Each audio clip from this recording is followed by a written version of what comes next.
Ang The Witcher Season 1 mula Episode 1 hanggang Episode 4 ang napakalupit na Tagalog series recap natin ngayong araw mga Juan. Ang TV program na ito ay isang fantasy adventure mystery action na na-release sa taong 2019.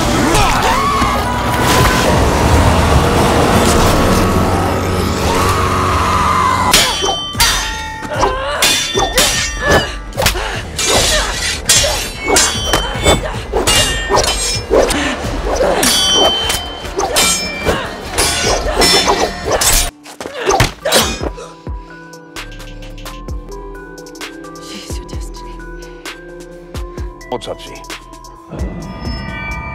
If you touch a single hair on her head. Kamusta naman kayong lahat mga Juan?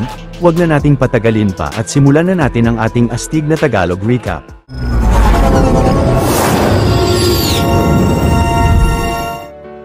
Si Princess Cirilla ay nakikipaglaro sa lansangan nang dumating ang mga kawal at dinala siya sa kastilyo ng Cintra. Kasama si King East ay dumalo sina Ciri sa seremonya ni Queen Calanthe sa pagtanggap ng reyna ng mga bagong kawal ng kastilyo. Pagkatapos ay nagdaos ang reyna ng malaking selebrasyon ngunit ilang saglit lang ay binalita sa kanya ng isang kawal na papalapit na sa kaharian nila ang imperyo ng Nilfgaard. Napagdesisyon na naman ni Queen Calanthe na harapin ang Nilfgaard Empire bago pa tuluyang makasugod ang mga ito sa kastilyo ng Cintra. Subalit napansin ni King East na tila magagapi sila ng mga kalaban at hindi nagtagal ay napana ang hari sa kaliwang mata na agad na kinamatay nito. Makalipas ang ilang araw ay bumalik sa kaharian si Queen Calanthe na nasa malubhang estado at maya-maya ay napansin ng druid na si Mousesack na napasok na ng mga kawal ng Nilfgaard ang capital ng Cintra. Pero lumikha si Mousesack ng magical barrier upang hindi mapasok ng mga kalaban ang tarangkahan ng kastilyo. Subalit inatake ng mga Nilfgaard soldier ang tarangkahan ng ilang oras gamit ang mga nag-aapoy na palaso nila hanggang sa mawasak ang magical barrier. Kalaunan ay sinabihan ni Calanthe ang apo na hanapin si Geralt of Rivia dahil siya ang kapalaran niya at inatasan ng reyna sina Mousesack na itakas si Cirilla ng kastilyo. Nang tumanggi si Ciri ay napasigaw siya ng napakalakas at pilit na inilabas siya sa chamber ng kawal at binunyag ng reyna kay Mousesack na ang prinsesa ang pakay ng Nilfgaard dahil sa taglay nitong kapangyarihan. Ilang saglit ay tumalon mula sa palasyo si Queen Calanthe habang sina Mousesack ay napunta ang prinsesa sa likod ng Cintra ngunit napansin sila ng mga kalaban at nagpaiwan ang druid kina Cirilla. Subalit agad na hinabol sina Ciri ng Nilfgaard Knight na si Cahir at napana nito ang kawal na kasama ng prinsesa na kinabagsak nila mula sa kabayo. Sinakay ni Cahir si Cirilla sa kabayo niya nang nakagapos pero biglang sumigaw ang prinsesa ng napakalakas na kinahulog nila mula sa kabayo. Patuloy na sumigaw si Ciri upang hindi siya malapitan ni Cahir at biglang bumagsak ang isang malaking bato sa tabi na nagdahilan ng malaking hati sa lupa at nakatakas ang prinsesa mula sa kalaban. Napunta ang istorya sa malayong panahon ng nakaraan kung kailan ang Witcher na si Geralt mula sa bayan ng Rivia ay matapang na kinalaban ang malaking halimaw na ang Kikimora at magaling na natarak ng bida ang espada niya sa ulo ng nilalang na kinatapos nito. Pagkatapos ay nagtungo si Geralt sa bayan ng Blaviken upang ipagtanungan sa isang tavern ang bahay ng taong bibili sa napatay niyang Kikimora. Ngunit galit ang mga tao sa kanya roon dahil sa pagiging mutant niya. Pero mga tauhan pala ni Renfri ang mga kalalakihan at agad na inawat niya sila. Maliit na pabor lang mga Juan, kung mahilig kayo sa mga ganitong Tagalog recap ay huwag niyong kalimutan na mag-subscribe sa channel natin dahil marami pa tayong upload na mga exciting na recap katulad nito. Kalaunan ang dalagitang si Marilka ay sinabi kay Geralt na ang wizard master niyang si Irian ang bibili ng dala niyang Kikimora. Sinamahan si Geralt ni Marilka papunta sa tower ni Irian at nang napansin niyang isang ilusyon lang ang bahay ay agad na tumagos siya papasok sa loob. Nakaharap ng Witcher ang sorcerer master na si Stregobor na ginamit lang ang pangalan ng dating nagpatayo ng tower upang makapagtago. Si Geralt naman ay narealize na walang interes sa Kikimora si Stregobor dahil may nais itong ipapatay sa kanya. Inamin ni Stregobor na nais niyang ipapatay sa Witcher ang babaeng si Renfri dahil ipinanganak ito na isang mutant noong solar eclipse. Ayon sa prediksyon ay ang mga babaeng katulad ni Renfri ay ang mga maggagabay sa pagbalik ng demon goddess na si Lilith upang tapusin ang sangkatauhan. Upang mapigilan ito ay tinutugis ni Stregobor at ng iba pang mga sorcerer ang mga tulad ni Renfri subalit walang epekto ang mahika niya sa babae dahil sa mutant ability niya kaya't naisipan niyang ipatugis ito kay Geralt. Pero hindi naniwala ang Witcher sa sorcerer at tumanggi siya rito dahil mga halimaw lang ang pinapatay niya. Maya-maya habang nasa tabing lawa ay nilapitan si Geralt ni Renfri at inalam ng babae sa kanya ang lokasyon ni Stregobor upang mapatay niya ito. Pero tumanggi ang Witcher at sinabihan niya si Renfri na umalis na lang ng bayan. Kinabukasan pagbalik ni Geralt sa Blaviken ay inatasan ni Renfri ang mga tauhan niya na tapusin siya. Pero ang Witcher ay magaling na nakipagsagupaan sa mga kalalakihan gamit ang espada at mahika niya hanggang sa nagtagumpay siyang mapabagsak ang lahat ng mga ito. Si Renfri naman na nabihag si Marilka ay galit na kinalaban rin ang Witcher at nagkaroon sila ng napakainit na laban pero kalaunan ay nagawang may saksak ni Geralt ang patalim ng babae sa leeg niya. Pagkatapos ay nasabi ni Renfri na ang dalagita sa kakahuyan ang kapalaran ni Geralt. Maya-maya pagpunta sa insidente ni Stregobor ay plano niyang kunin ang labi ni Renfri upang pag-aralan pero agad na pinigilan siya ng Witcher. Subalit dahil sa pagpatay ni Geralt sa mga kalalakihan ay labis na nagalit sa kanya ang mga lokal ng Blaviken at pinaalis siya ng mga ito sa bayan. Makalipas ang ilang araw ang musikerong si Jaskier ay kumakanta sa isang tavern nang biglang nakita niya si Geralt sa tabi at agad na napansin nitong siya ang tanyag na Witcher mula sa Rivia. Ang isang lalaki naman ay nakiusap kay Geralt na patayin ang Devil na nagnanakaw ng mga tanim nila at nagbigay ito ng paunang bayad sa kanya. Sinamahan naman ni Jaskier ang Witcher kahit pa ayaw niya. Maya-maya pagpunta ni Geralt sa lokasyon ng Devil ay binato silang dalawa ng nilalang sa ulo at malakas na naitulak nito ang Witcher. Pero nalaman ni Geralt na ito pala ay isang Sylvan at napagdesisyonan niyang hindi ito tapusin ngunit biglang napabagsak ang bida ng isang elf mula sa likod. Kalaunan ay habang nakagapos sa isang kuweba ay binunyag sa kanila ng Elf King na si Filavandrel na inatasan niya ang mga Sylvan na kumuha ng mga pagkain para sa kanila dahil puwersahan silang napalikas ng mga tao sa kanilang kaharian noon. Kinumbinsi naman ni Geralt si Filavandrel na magtungo sa ibang lugar at magtayo muli ng panibagong kaharian upang maipakita niya sa mga tao na dapat silang katakutan. Nang papatayin na ng hari ang Witcher ay pinigilan siya ng Sylvan at sinabing mabuti si Geralt dahil hindi siya pinatay nito nakaraan. Ilang saglit ay pinalaya ang dalawa ni Filavandrel matapos maibigay ni Geralt ang bounty niya sa kanila at si Jaskier ay gumawa ng kanta mula sa mga naranasan nila. Sa mas malayong nakaraang panahon sa bayan ng Vengerberg, ang isang lalaki ay binigyan ng Daisy ang kasintahan niya ngunit hindi ito nagustuhan ng babae. Ngunit nang ibinalik ni Yennefer ang Daisy ay tinangka siyang gahasain ng lalaki at bigla siyang napunta sa Aretuza. Ang sorcerer na si Istred ay napansing napunta roon ang dalaga nang di sinasadya gamit ang nalikha niyang portal. Pero upang walang makaalam sa pagpunta ni Yenna sa Aretuza ay lumikha si Istred ng di natatrack na portal pabalik ng Vengerberg at pinasok niya ang babae rito. Subalit kinabukasan ang Rectress Witch na si Tisea de Vries ay nalaman ng pagpunta ni Yennefer sa Aretuza at mula sa ama niya ay binili siya nito sa mababang halaga. Agad namang sinang-ayunan ng ama ni Yenna si Tisea kahit patutol ang ina niya. Pagkatapos ay kinulong si Yennefer ni Tisea sa isang silid ng Aretuza ngunit tinangkang magpakamatay ng dalaga. Kinaumagahan ay napansin ni Yennefer na napigilan ni Tisea ang paglaslas niya sa mga pulso at pinunta siya ng Rectores sa hardin kasama ang iba pang mga dalagang aksidenteng nakagamit rin ng mga mahika. Pagkatapos ay sinabihan ni Tisea ang lahat na iangat ang bato sa table nila gamit ang isang incantation. Ngunit nang nagawa ito ng dalagang si Fringilla ay nabulok ang kaliwang kamay niya. Kaya't sinabihan ni Tisea ang mga dalaga na hawakan ang bulaklak upang ito ang mabulok sa pag-angat nila ng bato. Kalaunan ay napaangat nga ng karamihan ang bato sa table at nabulok ang mga hawak nilang bulaklak maliban kay Yennefer. Pero maya-maya ay tinuruan ni Istred si Yennefer na mabasa ang isip niya at agad na natutunan nga ng dalaga na makita ang iniisip niya. Isang araw ay pinunta ni Tisea ang mga dalaga sa Tower of Torlara at sinabihan niya silang ilagay sa bote ang mga tatamang kidlat roon gamit ang Chaos Magic nila. Nang sinubukan ng isang dalaga ay natamaan siya ng kidlat at ang isa naman ay nakasalo ng kidlat ngunit sumabog sa mukha niya ang bote. Subalit nang sinubukan na ni Yennefer ay tinamaan rin siya ng malakas na kidlat pero ang kasamahan nilang si Sabrina ay magaling na nakasalo ng kidlat sa bote. Sa sobrang inis ay ginamit ni Yennefer ang kidlat na tumama sa kanya upang atakihin si Tisea pero mabilis na napatalsik ito ng Rectress. Matapos makasalo ng kidlat ng ilang dalaga ay pinagalitan ni Tisea si Yennefer na kontrolin rin ang emosyon niya. Sa sunod na eksena ay nakipagkita uli si Yennefer kay Istred at binunyag ng lalaki sa kanya na mga elf ang orihinal na nagpatayo ng Aretuza at sila ang nagturo sa mga tao ng Chaos Magic. Subalit kalaunan ay tinapos ng mga tao ang mga elf. Pagkatapos ay pinakita ni Istred kay Yen ang halamang tumutubo lang gamit ang dugo ng isang elder at gamit ito ay nagawa niya uling makalikha ng portal. Binunyag naman ni Yenna kay Istred na may lahi siyang elf dahil ang tunay na ama niya ay isang half-elf, kaya't ang dugo ng ama niya ang dahilan kung paano siya nagkaroon ng baluktot na mga buto sa katawan. Nagkahalikan ng dalawa subalit kalaunan ay ni-report ni Istred kay Stregobor na may lahing elf si Yennefer.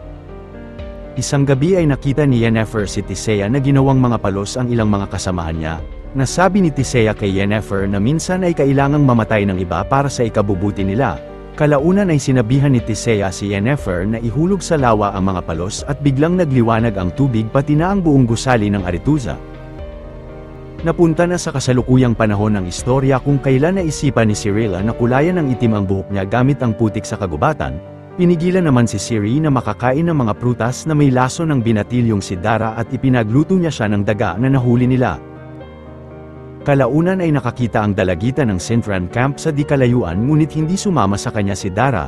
Paglapit sa camp ni Cirilla ay nalaman niyang sinisisi ng mga Sintran survivor si Queen Calontia sa pagsakop ng Nilfgaard sa Sintra kaya't nagpakilala sa mga ito ang dalagita sa pangalang Fiona. Pagsapit ng gabi ay nakitulog si Ciri sa tent ng mga survivor subalit ilang saglit lang ay biglang inatake ang camp nila ng mga kawal ng Nilfgaard. Si Dara naman ay nagmadaling nilabas si Cirilla mula sa loob ng tent at tinulungan ng binatilyo ang dalagita na makatakas ng Sintran camp. Kinaumagahan ay napansin ni Ciri na isang elf pala si Dara at nagpasalamat siya sa kanya. Isang umaga ay nagising si Ciri na tila kinokontrol siya ng isang magic spell habang naglalakad palapit sa Brokilon Forest. Nang nagising si Dara ay sinubukan niyang pigilan si Cirilla ngunit biglang may pumana sa binatilyo. Sa malayong nakaraang panahon sa bayan ng Temeria, ang isang lalaking manggagawa ng bayan ay malubhang nasugatan ng isang halimaw na nagpapakita lang sa kabilugan ng buwan. Ang ama ng lalaki ay nagbayad ng malaking halaga sa Witcher na si Remus upang patayin ang halimaw. Kalaunan pagpasok ni Remus sa isang slaughter's house upang tugisin ang misteryosong halimaw ay mabilis na natapos siya ng nilalang. Samantala matapos magamit ni Geralt ng 3 araw ang serbisyo ng isang babae ay nalaman niya ritong nanggaling rin roon ang Witcher na si Remus bago ito magtungo ng Temeria. Ngunit dahil naibayad na ni Geralt ang natitira niyang pera sa babae ay napilitan siyang ibayad sa innkeeper ang kabayo niyang si Roach. Pero sinabihan ng bida ang innkeeper na babalik siya upang tubusin ang kabayo niya. Makalipas ang ilang araw ay nadatnan ni Geralt ang mga manggagawa ng Temeria na planong magsagawa ng pag-atake sa kaharian. Biglang dumating sa lugar ang hukbo ni Lord Ostrid at sinabihan niya ang mga manggagawa na itigil ang plano nila at bumalik na sa trabaho. Pagkatapos ay inatasan ni Ostrid ang mga kawal na paalisin ang Witcher sa bayan pero mabilis na pinatulog ang lahat ng mga ito ng sorceress na si Triss Merigold. Nagtatrabaho raw si Triss sa hari ng Temeria pero nais niyang ipaligtas kay Geralt ang halimaw imbis na patayin ito. Pinaliwanag ni Triss na nakaraan lang ay nalaman nilang nanggagaling ang halimaw mula sa puntod ng kapatid ni King Foltest na si Ada. Pero dahil buntis noon si Ada ay nagkaroon ng haka-haka ang mga tao na ang misteryosong halimaw ay ang sinumpang anak nito. Upang malaman kung anong uri ng halimaw ang umaatake sa bayan ay pinaimbestigahan ni Triss kay Geralt ang mga labi. Agad na napansin ng Witcher na piling laman lang ang kinain ng nilalang sa labi kaya't posibleng isang striga ang halimaw. Kinabukasan ay pinasok ni Geralt at Triss ang dating bahay ni Princess Ada at nakita ng babae roon ang liham ni Queen Sansa. Pagkatapos ay ipinakita ni Geralt kay Ostrid ang liham na sinasabihan sina Ada at Foltest ng ina nilang si Sansa na itigil ang relasyon nila. Pero agad na napansin ni Geralt ang amoy ng kama ni Ada mula sa damit ni Ostrid at inamin niyang may lihim na relasyon sila ng prinsesa noon. Ngunit nang nalaman ni Ostrid ang relasyon ni Ada kay Foltest ay naisipan niyang isumpa ang babae. Natanong ni Geralt kung paano matatanggal ang sumpa at nang tumanggi si Ostrid ay agad na sinuntok niya siya. Pagsapit ng gabi ay kabilugan na uli ng buwan at si King Foltest ay nagtiwala kay Geralt na matatanggal ng Witcher ang sumpa ng anak niya dahil sa payo ni Triss sa kanya.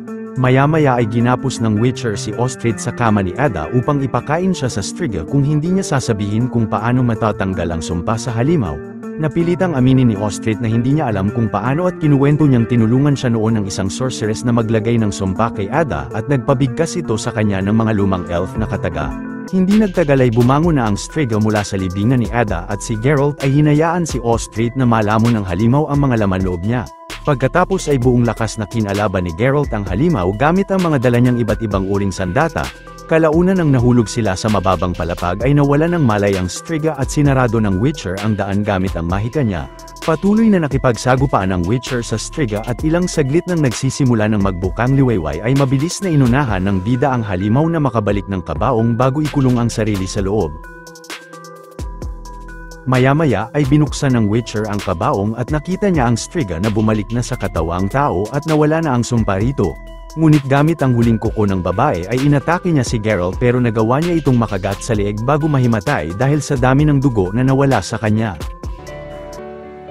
Kalaunan matapos mapagaling ni Triss si Geralt ay sinabi sa kanya ng babae na lumikha si King Foltest ng peking istorya na sinakripisyo ni Ostrit ang sariling buhay upang mapatay ang Striga, pero ang katotohanan ay ipapadala ng hari sa rehabilitasyon ang anak niya.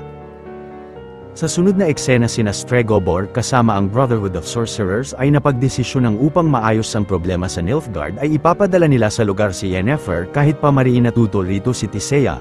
Nang nalaman yun ni Yenna ay nagalit siya kay Tisea pero binunyag ng Rectress na ideya yon ni Stregobor dahil alam nitong may lahi siyang elf. Sa sunod na araw ay na-realize ni Istred na nalaman na ni Yenna ang pagtraidor na nagawa niya sa kanya at kahit anong pagpapaliwanag at pakikipag-ayos ay hindi siya pinatawad ng babae. Kalaunan ay naganap ang ball sa Aretuza upang ipares sa mga hari ang mga dalagang sorceress habang si Yennefer ay nakiusap kay Giltin na pagandahin siya sa mabilis na paraan. Ngunit sinabihan ni Giltin si Yenna na kapalit ng operasyon ay hindi na siya mabubuntis kahit kailan. Ilang saglit ay kinuha ni Giltin ang isang reproductive organ ni Yenna upang sunugin ito at upang makalikha ng magical paste. Pagkatapos ay ipinahid ni Giltin ang paste sa buong katawan ni Yennefer habang bumibigkas ng lumang mga elf na kataga. Habang labis na nasasaktan naman sa proseso ay unti-unting naging maayos ang buong katawan ni Yennefer. Maya-maya suot ang isang itim na dress ay dumalo si Yenna sa ball ng Aretuza at ipinakilala niya ang sarili sa hari ng Aedirn at inaya siya nitong magsayaw sa gitna ng ball habang sina Tisea at ang lahat ay labis na nagulat sa bagong itsura ng babae. Makalipas ang ilang araw ay naatasan si Yennefer ng Aretuza na habang nasa biyahe ay bantayan si Queen Collis at ang sanggol nito. Nasabi ng reyna na matapos niyang mabigyan ng 7 anak na babae ang hari ay tila nawalan nito ng pag-asang magkaroon ng lalaking lahi. Maya-maya ang karuwahe na sinasakyan nila ay biglang inatake ng isang mage assassin at tinapos nito ang mga kawal sa labas sa tulong ng alaga niyang isang Crawlop. Mabilis na lumikha si Yenna ng portal upang makatakas sila sa assassin at na-realize ng babae na ipinapatay si Queen Collis ng hari dahil hindi niya ito mabigyan ng lalaking anak. Nasundan sila ng assassin sa lugar pero lumikha uli si Yenna ng isa pang portal upang makatakas sa kalaban at na-realize niyang may bagay ang hari na naitabi si Collis kaya't nasusundan sila ng assassin. Ilang saglit ay inis na nasabi ng reyna na wala siyang kwenta dahil hindi niya sila maprotektahan. Subalit pagsunod ng assassin sa lugar ay napagdesisyonan ni Yenna na iwan si Queen Collis at walang awang tinapos ng kalaban ng reyna. Pero nang tatapusin ng Crawlop ang sanggol ay mabilis na tinapos ni Yenna ang halimaw bago kunin ang bata, ngunit natamaan siya ng patalim ng assassin pagpasok niya sa portal. Ngunit napansin ni Yennefer na tinamaan rin ng patalim ang sanggol at kahit pa sinubukan niyang pagalingin ang bata ng mahika niya ay wala itong epekto. Malungkot na nilibing naman ni Yenna ang sanggol. Isang araw matapos mapaslang ng Witcher ang halimaw na ipinapatay ng nag-hire sa kanya ay nasabi ni Jaskier kay Geralt na dahil napasikat niya siya nang dahil sa mga kanta niya ay humingi siya ng pabor sa kanya. Kinabukasan ay mabigat ang kalooban na sumama si Geralt kay Jaskier sa kaharian ng Cintra bilang bodyguard niya sapagkat posibleng patayin siya ng mga maharlikang dumalo sa kasiyahan dahil sa lihim na pakikipagsiping niya sa mga asawa nila. Pero agad na nakilala si Geralt ng kaibigan niyang si Mousesack. Pinaliwanag ni Mousesack sa kanya na nagdaos ng piging si Queen Calontia para sa mga maharlikang manliligaw ng anak niyang si Princess Pavetta. Kalaunan ay pinakanta ni Queen Calontia si Jaskier sa harap ng piging. Pagkatapos ay humarap kay Calontia ang binatang maharlika na si Peregrine ng Nilfgaard upang mag-propose ng kasal kay Princess Pavetta at upang maging magkaalyansa ang mga malalakas na kaharian nila. Ngunit inalipusta ni Queen Calontia si Peregrine at ginawang katatawanan sa piging kaya't inis na umalis ito ng kastilyo. Maya-maya ay puwersahang pumasok sa piging ang kabalyerong si Lord Urchan ng Erlenwald upang hingin ang kamay ni Pavetta sa kasal. Nang tinanggal ni King Ist ang helmet ni Urchan ay nagulat ang lahat na isa pala siyang taong hedgehog at ang reyna ay ipinag-utos sa Witcher na tapusin ang nilalang pero tumanggi si Geralt dahil hindi ito halimaw kundi sinumpang lalaki lamang. Nasabi ni Urchan na nararapat na may kasal siya kay Pavetta mula sa ilalim ng Law of Surprise dahil sa pagligtas niya noon sa ama ni Calontia na si King Regner. Ngunit galit na ipinag-utos ni Calontia sa mga kawal na patayin ang nilalang pero mabilis na pinigilan sila ni Geralt at nakipaglaban ng bida sa mga Royal Guard ng kastilyo na kasama si Lord Urchan. Pero sa gitna ng malaking gulo sa piging ay sinabihan ng reyna ang lahat na magpigil at nagmadaling lumapit kay Urchan si Princess Pavetta. Nasabi ni Urchan na wala siyang planong tanggapin ang Law of Surprise pero nagkataong nagkakilala sila ni Pavetta at Nine Loves sa isa't isa. Ngunit si Queen Calontia ay galit na sasaksakin si Urchan pero si Pavetta ay sumigaw ng napakalakas na kinatalsik ng lahat ng tao sa paligid maliban sa kasintahan niya. Habang lumilikha naman ng malakas na buhawi sa paligid ay inangat ni Pavetta si Urchan sa ere. Pero dahil ikakawasak ng kastilyo ang kapangyarihan ni Pavetta at sa tulong ng magic ni Mousesack ay pilit na ginamit ni Geralt ang mahika niya upang maitulak ang dalawa. Ilang saglit pagbangon ng lahat ay napagdesisyonan na ni Queen Kalonta na tanggapin ang Lothar Prize at pumayag na siyang ikasal si Pavetta kay Lord Urchan. Nang naghalikan ang dalawa ay doon na biglang natanggal ang sumpa ni Urchan at bumalik na siya sa normal na anyo. Pero dahil sa pagligtas ni Geralt kay Lord Urchan ay naisipan niyang mabayaran siya bilang pasasalamat, tumanggi ang bida pero pinagpilitan ni Urchan na mabayaran siya kaya't nasabi ni Geralt na nais niyang tanggapin ang Lothar Prize. Bigla namang napasuka si Princess Pavetta na senyales na buntis siya at ang anak niya ay mapupunta kay Geralt. Nang paalis na si Geralt ay pinaalalahanan siya ni Mousesack na kapag hindi niya tinanggap ang bata ay posibleng may mangyaring matinding trahedya sa buong Cintra. Ngunit kahit malaki ang posibilidad ay naniniwala ang Witcher na hindi iyon mangyayari. Dito na nagwawakas ang ating astig na palabas at nasa description ng video ang kasunod. Kung natuwa at nagustuhan nyo ang ating tinampok na pelikula ngayong araw ay maaari nyo rin panuorin ang iba pang mga Tagalog recaps natin sa main page ng ating channel, at syempre huwag nyong kalimutan na mag-like, subscribe at mag-hit ng notification bell dahil marami pa tayong tatampok na exciting na mga pelikula sa mga susunod na linggo. See you on the next one mga huwan.